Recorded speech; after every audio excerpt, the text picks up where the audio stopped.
Okay, so yesterday I talked a bit about the difference between excitement and having anxiety, and the fact that the body sensations are often one and the same, often identical. And this is true. And so begin to pay attention to that.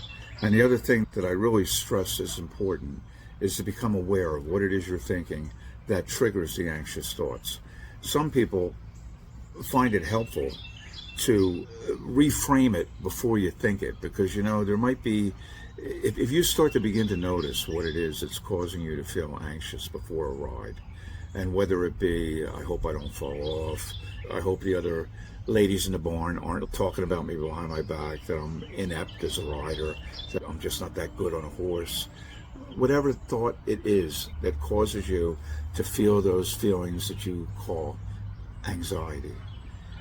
Once you have a list of the top 5 or 10 most common thoughts, because most of our thoughts, most of the 70,000 thoughts we think every day are the same thoughts.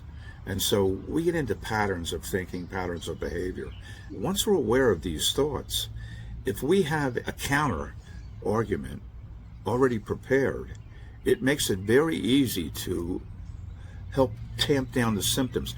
The idea is we want to keep our nervous system from becoming overactivated, because when it comes overactivated, we feel like we're out of control and we get overwhelmed and we don't know what to do about it, and it just gets to be such a big monster it's hard to take care of. And so if we can stop it from getting to that point, that's a big step in the right direction to start with. And take, for instance, the idea that I might get hurt. And you consider that I might get hurt. Yeah, I might get hurt. It might take thousands and thousands of hours before I actually fall off my horse.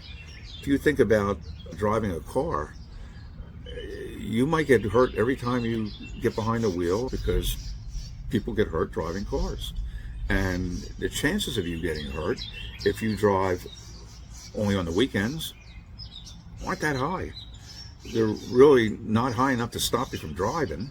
And if you love riding, as much as I suspect you might love riding, in the whole scheme of things, the minuscule possibility that you might fall off your horse, especially if you're riding with a saddle on, when you do the evaluation of pluses and minuses, it's not going to be enough to stop you.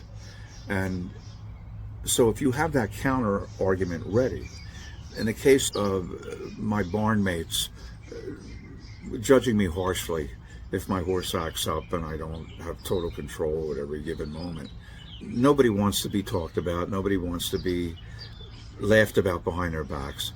The truth is, it probably isn't happening. Are there people who do that? Yeah, absolutely there are people who do that. There are some people who are passive aggressive and pretend to be friends to our face and behind our back. They're going to be mean, and that's possible, but it's rare. And usually those people, the honest truth about those people is often they feel the same feelings you feel. They feel the same fears you feel. And by picking on you, they're diverting attention away from themselves. If they talk about Sally, who hasn't ridden her horse in 6 months, and look, she's afraid of her horse, that's why she hasn't ridden in 6 months.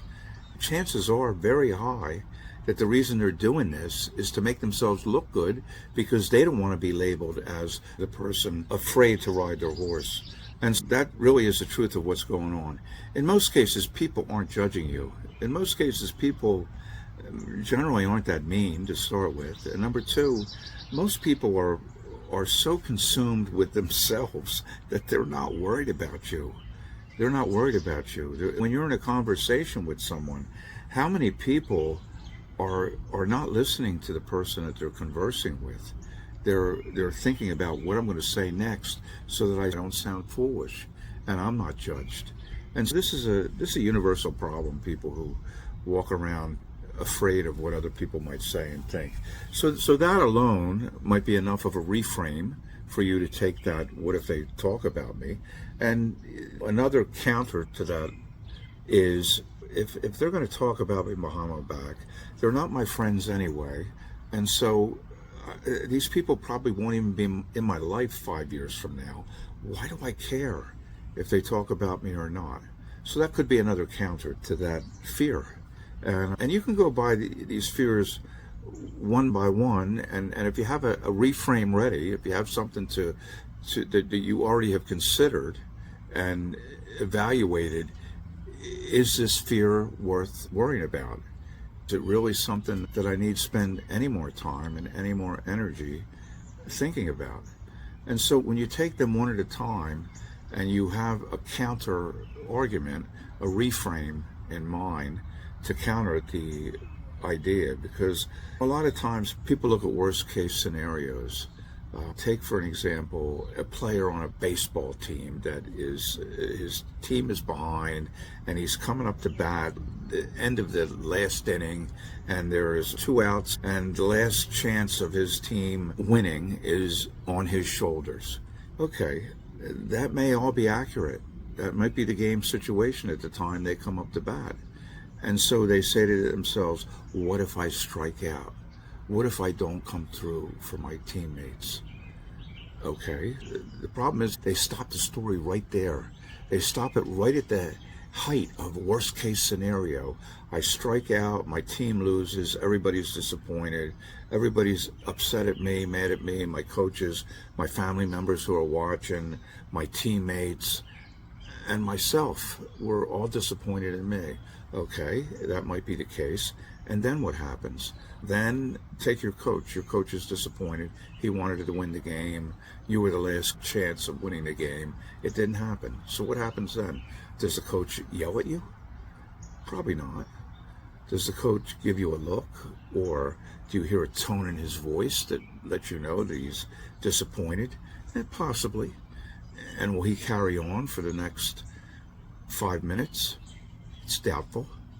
Will he talk about it the next time you go to practice? Probably not. Will anybody think of it the next morning when they wake up? Will they really be thinking about you being the last man out, the last batter at the plate? Chances are no. When you go home, will you still have a roof over your head? Will you still have food to eat? Will you still have things you enjoy doing? Yeah, probably. You're stopping the story at the worst possible time.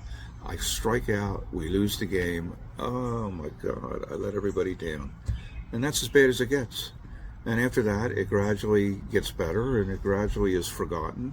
And within a couple hours, or certainly within a couple days, nobody even gives it a second thought, but maybe you.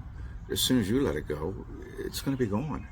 And it's like that with a lot of these thoughts that we're thinking, that we're afraid of, and we stop the story mid-sentence, and it's at the worst possible time. We're going to hit pause for today. Look for more videos because more are coming. And if you want to check out my book, Get Back on That Horse, it's available on Amazon. I have quite a few different tips and techniques that I share in the book, and it's a handy little book for a person with this issue.